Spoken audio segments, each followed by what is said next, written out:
राजकारणामध्ये वाद नसतो, राजकारणामध्ये विचारांचं वेगळेपण असतो.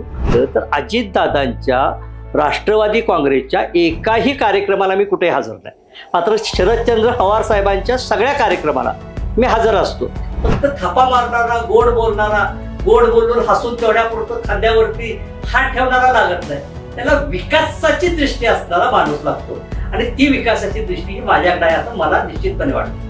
हा कधी करायचा असतो जो आपल्या हातात नाही ते जिंकण्यासाठी करेक्ट कार्यक्रम करायला. मी आता इथला आमदारच आहे ना, त्यामुळे करेक्ट कार्यक्रम विरोधकाचा आधीच झालेला आहे, त्यात आता नवीनाने काय होणार आहे तेव्हा त्याचा इथं विषय आज कोणताही राहिला नाही. राष्ट्रवादी शरदचंद्रजी पवार पक्षाचा मी उमेदवार आहे, मी विद्यमान आमदार आहे. प्रदेशाध्यक्षांनी माझी उमेदवारी जाहीर केली, त्यामुळे उमेदवार हा मी असणार आहे आणि शिवाजीराव नाईक साहेबांच्या नेतृत्वाखाली ह्या विधानसभेला आम्ही सामोरे निघालो. हाय हॅलो नमस्कार, मी ओमकार. तुम्ही पाहताय हॅलो महाराष्ट्र प्रस्तुत cut to cut with hello. 32 Shirala नागपंचमीसाठी प्रसिद्ध असणाऱ्या या शिराळा गावात सध्या आपण आहोत. खरं तर हा भाग बघितला तर डोंगरी भाग पडतो, तरी या मतदारसंघामध्ये नाईक असतील, देशमुख असतील, पाटील असतील किंवा महाडिक असतील या घराण्याचं वर्चस्व कायम राहिले. राजकारणाच्या केंद्रस्थानी असणाऱ्या या शिराळा विधानसभा मतदारसंघाचे विद्यमान आमदार मानसिंगराव नाईक सध्या आपल्यासोबत चर्चेसाठी जोडलेले आहेत. साहेब, चर्चेमध्ये आपलं खूप खूप स्वागत आहे. सगळ्यात माझा पहिला प्रश्न असा होता की विधान परिषदेची निवडणूक झाली, त्यामध्ये जयंत पाटील साहेब शेकापचे त्यांनी असं बोललं होतं की तुम्ही त्यांना वोटिंग केलं नव्हतं. नेमकं हे प्रकरण काय होतं? नाही, ज्या वेळा विधान परिषदेच्या निवडणुका झाल्या त्यावेळी जयंत पाटील आमचे प्रदेशाध्यक्ष तिने आम्हाला क्रम दिलता, 1, 2, 3, 4 ह्या क्रमानं तुम्ही मतदान करा. त्या क्रमानं आपण त्यावेळेला ते मतदान केलं. जयंत पाटील शेका पक्षाचे त्यांनी माझ्यावर आरोप केला, मात्र त्यानंतर जयंतराव पाटील आमचे प्रदेशाध्यक्ष ते त्यांच्याशी बोलले, तुम्ही कोणत्या आधारावरती आरोप केला? कारण आमच्या आमदारांना जे आम्ही क्रम दिलते त्या क्रमानं सगळं मतदान झालंय. तर ते म्हणजे आम्हाला शंका वाटली म्हणून आम्ही केलं. तुम्ही सिद्ध करायच्या आधी तुम्ही करायला पाहिजे होतं, नंतर आरोप करायला पाहिजे होतं. ते त्यांनी शब्द पुन्हा मागे घेतले. मतदारसंघामध्ये बघितलं तर पारंपरिक विरोध एकमेकांची साथीदार, म्हणजे आता तुम्ही असाल आणि शिवाजीराव नाईक एकमेकांच्या आता एकत्र आहात. एकंदरीत हा सगळा वाद मिटलाय का? आणि समजा 2024च्या विधानसभा निवडणुकीच्या अनुषंगाने विचार केला तर तिकीट नेमकं कोणाला मिळेल? तिकिटाचा इथं विषय आज कोणताही राहिला नाही. राष्ट्रवादी शरदचंद्रजी पवार पक्षाचा मी उमेदवार आहे, मी विद्यमान आमदार आहे. प्रदेशाध्यक्षांनी माझी उमेदवारी जाहीर केली, त्यामुळे उमेदवार हा मी असणार आहे आणि शिवाजीराव नाईक साहेबांच्या नेतृत्वाखाली ह्या विधानसभेला आम्ही सामोरे निघालो. त्यामुळं त्यांच्या नेतृत्वाखाली, जयंत पाटलांच्या नेतृत्वाखाली ह्या निवडणुकीला, विधानसभेला आम्ही चांगल्या मताधिक्यानं ही निवडणूक आम्ही निश्चितपणे जिंकणार आहे. जो तुमचा पारंपरिक वाद होता तो मिटलाय का? नाही, वाद राजकारणामध्ये वाद नसतो, राजकारणामध्ये विचारांचं वेगळेपण असतो. पूर्वी जर बघितलं तर शिवाजीराव नाईक, माझे आजोबा एकत्र काम केलेलं आहे, आम्ही एका घरात राहिलेले लोक आहे. वैचारिक थोड्या बदलामुळं आम्ही एकमेकापासून लांब होतो. आम्ही 95ला एकत्र आलो, 99ला आम्ही एकत्र खेळलो, 95ला आम्ही शिवाजीराव नाईक साहेबांना निवडून आणलं, 99ला शिवाजीराव नाईक साहेबांना निवडून आणलं. म्हणजे आम्ही पहिल्यापासूनच एकमेकापासून लांब आहे, असं काय राजकारणामध्ये नाही. पूर्वी आम्ही एक होतो, 95, 99ला आम्ही एक होतो, आत्ताही आम्ही एक आहे. 2019 विधानसभा निवडणुकीचा रिझल्ट जर बघितला तर सम्राट महाडिक अपक्ष निवडणूक लढली, जवळजवळ 50,000 त्यांना मतदान पडलं. काय वाटतंय, कट टू कट लढत झाली असती तर तुमचा पराभव झाला असता का? जर तरला राजकारणामध्ये अर्थ नसतो. सम्राट महाडिक उभा राहिले, शेवटी ते विधानसभेला पहिल्याच्या सामोरे गेले. त्यामुळं पहिल्याच्या सामोरे गेल्यामुळं लोकांचा थोडासा सहभाग हा निश्चितपणे वाढतो. मात्र एकदा तुम्ही एका निवडणुकीला तुम्ही उभा राहिला म्हणून तीच पुनरावृत्ती पुढल्या निवडणुकीला होईल असं न. शेवटी लोकांच्या जाऊन कामं करणं, कामाच्या माध्यमातून लोकांचा विश्वास संपादन करणं, सातत्यानं त्यांच्या संपर्कात राहणं, मतदारसंघामध्ये सातत्यानं विकासात्मक बदल हा लोकांना अपेक्षित असतो. तो विकासात्मक बदल हा मतदारसंघामध्ये करणं हे खऱ्या अर्थानं गरजेचं असतं, तो मी करतोय. मतदारसंघाचा जर विचार केला तर विरोधकांचं असं म्हणणं असतं की तुम्ही अजित पवार गटात जाणार, म्हणजे हे विरोधकांनी पेरलेलं भूत आहे का, यात खरंच सत्य आहे?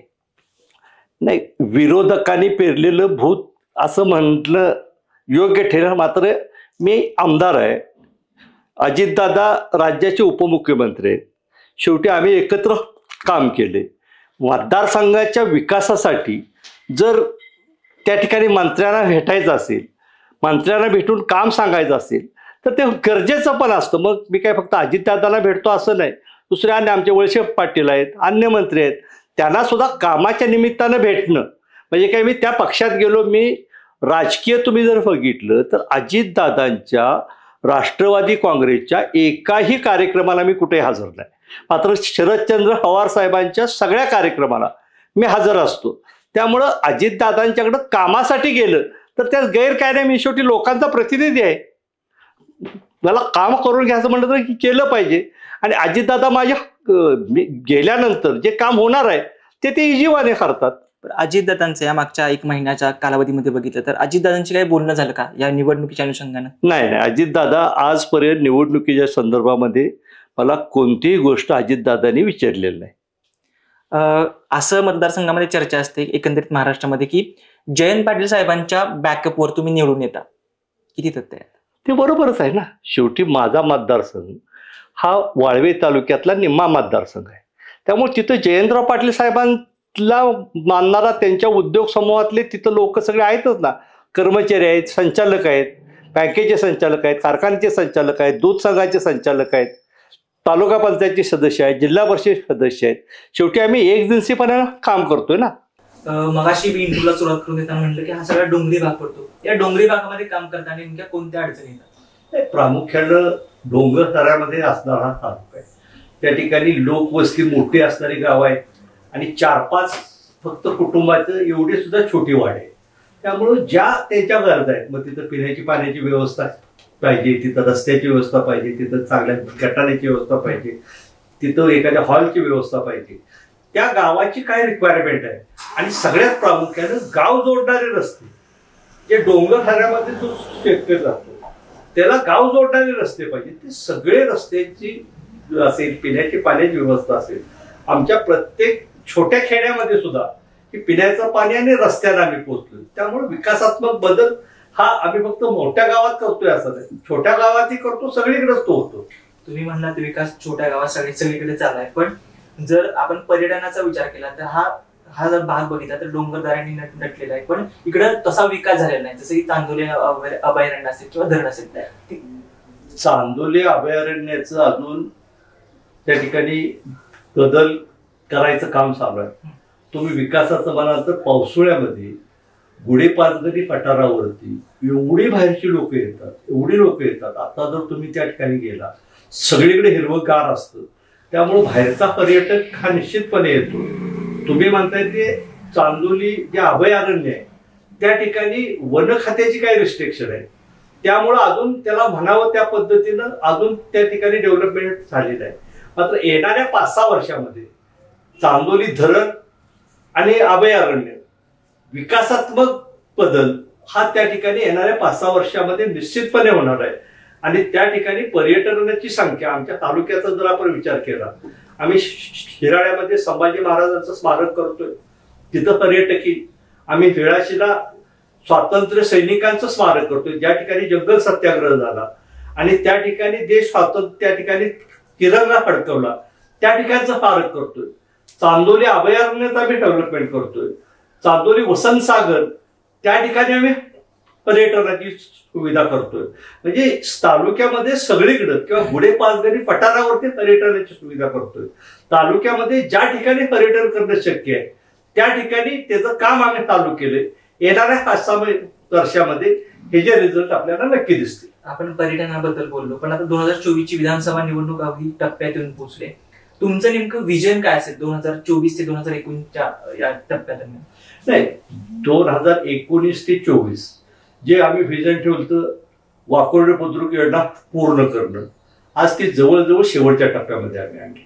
संभाजी महाराजांचं स्मारक उभा करायचं ते एक आमचं विजन होतं. संभाजी महाराजांच्या स्मारकाला अंतिम मंजुरी आता मिळाल्या, त्याची टेंडर प्रोसेस चालू झाली.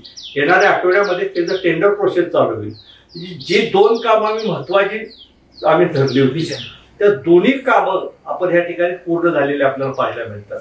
आता राहिले फक्त पर्यटन. पर्यटनाचं काम एका 1-2 दिवसामध्ये किंवा एखाद्या दुसऱ्या वर्षामध्ये होणारं काम नाही.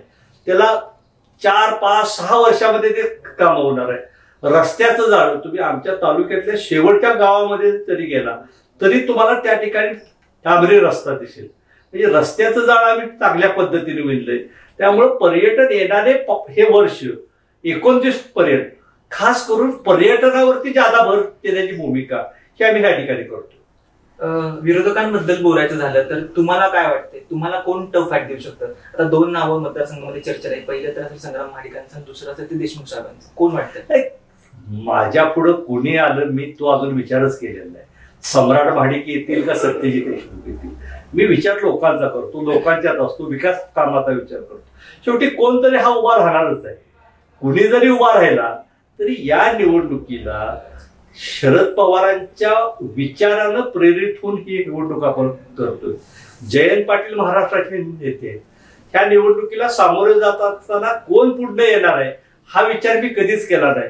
ह्या 5 वर्षामध्ये जो विकास केला, जो लोकांच्याशी संपर्कात राहिलो, त्या जोरावरती, लोकांच्या जोरावरती मी 19ला ज्या पद्धतीने जिंकलो त्याच्या डबल मतानं मी या वेळा ही निवडणूक निश्चितपणे जिंकणार.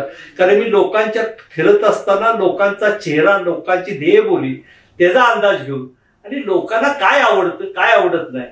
लोकांना लोकप्रतिनिधी हा कामं करणारा लागतो.